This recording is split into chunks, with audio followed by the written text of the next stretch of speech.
Bukan Dewi Persik namanya jika tak mendulang sensasi. Walau terancam bakal menyusul Julia Perez ke terali besi, Dewi Persik tak bergeming. Ia justru tengah asik menikmati peran barunya lewat sebuah film yang baru saja selesai penggarapannya. Apakah ini cara Dewi untuk menutupi ketakutannya? Dewi dari masuk lagi.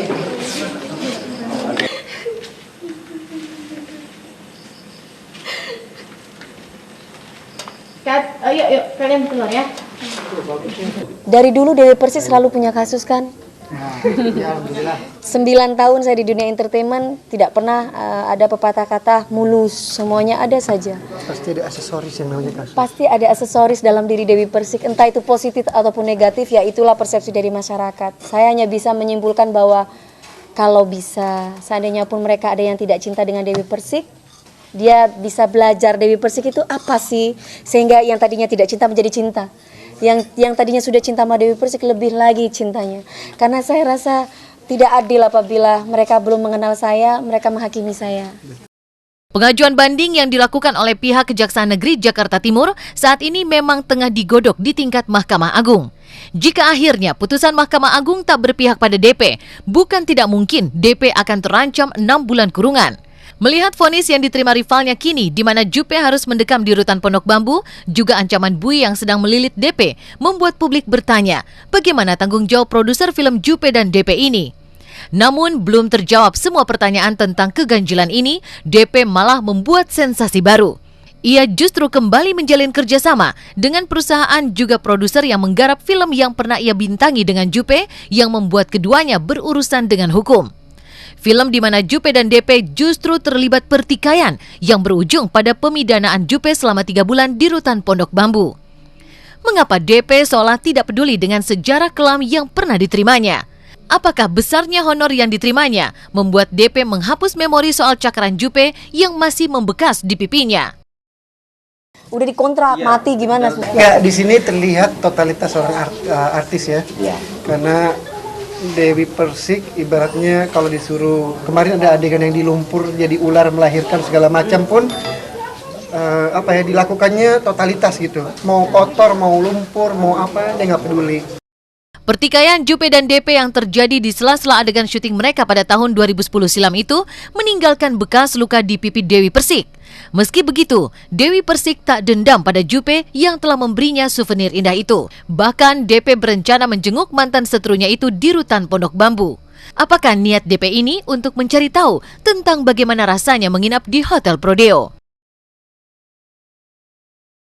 Sampai saat ini saya belum bisa menemukan jawabannya. Di sisi lain saya punya niat baik. Di sisi lain niat baik saya ini apakah dinilai positif oleh masyarakat? Kalau misalkan saya kembali lagi kepada niat, saya mau datang mas gitu. Tapi di sisi lain kalau misalkan saya berbicara, waduh ini pasti omongan orang bahwa Dewi Persik kayaknya senang banget ya datang gitu, kayaknya istilahnya menghina gitu. Menghina gitu loh Bapak. Jadi dilema saya dilema seperti ini. Gak mungkin saya tuh tenang. Orang pikir begini, orang pikir Dewi Persik bahagia di atas penderitaan orang lain atau begini. Itu salah. Saya tetap punya beban moral yang dimana itu bukan pertanggungjawaban dari siapa-siapa, tapi saya kepada Tuhan. Tapi siapalah saya nggak bisa berbuat apa-apa kecuali hanya waktu yang bisa menjawab bahwa saya ini siapa sih yang saya bisa ungkapkan kepada mereka. Kunjungan DP ke tempat tinggal sementara Jupe memang baru sebuah wacana. Lain halnya dengan produser film yang memayungi film mereka berdua, justru telah mengunjungi Jupe di rutan Pondok Bambu beberapa waktu lalu. Bagaimana reaksi Jupe menerima kunjungan itu? Bukankah tim kuasa hukum Jupe sempat meminta pertanggungjawaban produser film yang dibintangi Jupe dan DP? Secara singkat saya ingin jelaskan bahwa bentuk tanggung jawab saya, Dewi Persik juga sebagai saksinya, beberapa teman juga sebagai saksi bahwa saya sudah menghadirkan yang namanya Habib untuk perdamaian. Perdamaian sudah terjadi di lokasi syuting waktu itu ya. Iya. Setelah itu kenapa berlanjut lagi? Nah itu bukan tanggung jawab saya. Saya udah besuk Jupe dan hari Rabu ya. Dan saya nggak sampein ke teman-teman wartawan sengaja karena saya tidak mau ini jadikan sebuah publisitas yang wah dia jenguk aja mau bawa wartawan, saya nggak mau gitu. Intinya saya melihat Jupe di dalam penjara itu udah satu, dia cukup kuat sekarang, dia belajar ikhlas, ya kan, dan dia beraktivitas. Persoalan hukum yang melilit Dewi Persik tak hanya berurusan dengan Julia Perez. Konfliknya dengan pengusaha asal Kalimantan juga memaksa Dewi untuk bolak-balik ke Polda Metro Jaya. Sebagai wanita, sudah barang tentu Dewi tak akan sanggup menjalani semua beban ini seorang diri. Beruntung, DP kini tak lagi sendiri. Benarkah DP dan lelaki beruntung bernama Dion yang bermukim di negeri jiran Malaysia itu akan segera melabuhkan cinta mereka pada ikatan suci pernikahan dalam waktu dekat ini? Sesuai dengan keinginan saya, Dewi Persik juga married di tahun ini. Saya serius, Mas. Saya perempuan. Saya nggak. Wedding of the year. Amin. Ya mudah-mudahan apa yang menjadi keseriusan dalam diri saya, dia pun juga sama. Karena kalau saya mau main-main saja, yang rugi bukan laki-lakinya, tapi saya perempuan. Tapi alhamdulillah di saat saya LDR, long distance relationship, ada positifnya. Dalam arti kita tidak harus bertemu secara fisik. Dengan kita komunikasi kita bisa tahu satu sama lain. Toh nggak ada yang rugi kan, nggak ada yang perlu dirugikan. Kalau dia kangen sama saya tinggal webcam.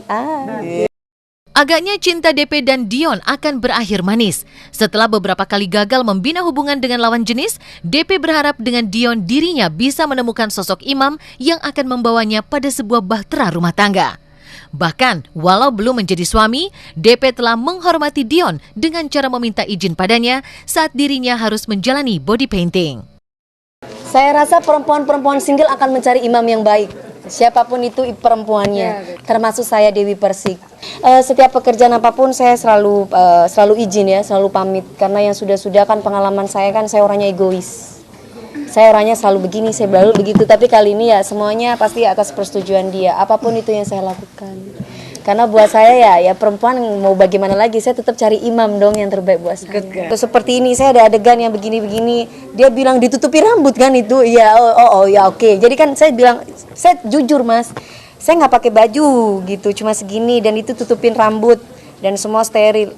Ya nggak apa-apa, kecuali saya buka gitu, kan masih art gitu. Dan dia orangnya ya mungkin dia pikir kamu belum jadi istri saya, kalau kamu jadi istri saya kerangkeng kamu gitu barangkali. Ternyata kedewasaan seseorang itu bisa dibutakan oleh cinta. Jadi kalau misalkan kita sudah jatuh cinta, biasanya itu kita nggak bisa dewasa. Itu benar nggak sih? Akhirnya saya mempunyai kesimpulan seperti itu. Sesosok orang yang dewasa, sesosok orang yang ini tiba-tiba kalau misalkan dia dikuasai oleh cemburu, dia tuh lupa bahwa dirinya itu adalah sesosok yang dewasa.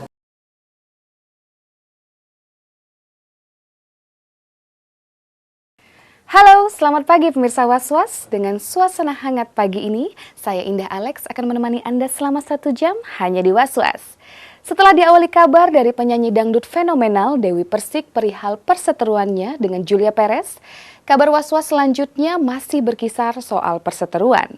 Ya, perseteruan panas antara kubu Adi Bing Slamet dengan Eyang Subur yang tak kunjung usai. Lantas benarkah jika Arya Wiguna selaku korban Eyang Subur akan mengadukan Eyang ke pihak Komnas, menyusul banyaknya dukungan yang terus mengalir kepada Adi Bing Slamet? Lalu seperti apa pula curahan hati Septian Dwi Cahyo perihal keluarganya yang konon kabarnya hancur berantakan lantaran ada campur tangan dari Eyang Subur? Nah pemirsa Was-Was jangan kemana-mana karena berita yang kami sajikan bukan sekedar berita, sebab Anda patut was-was sebelum menyaksikan Was-Was.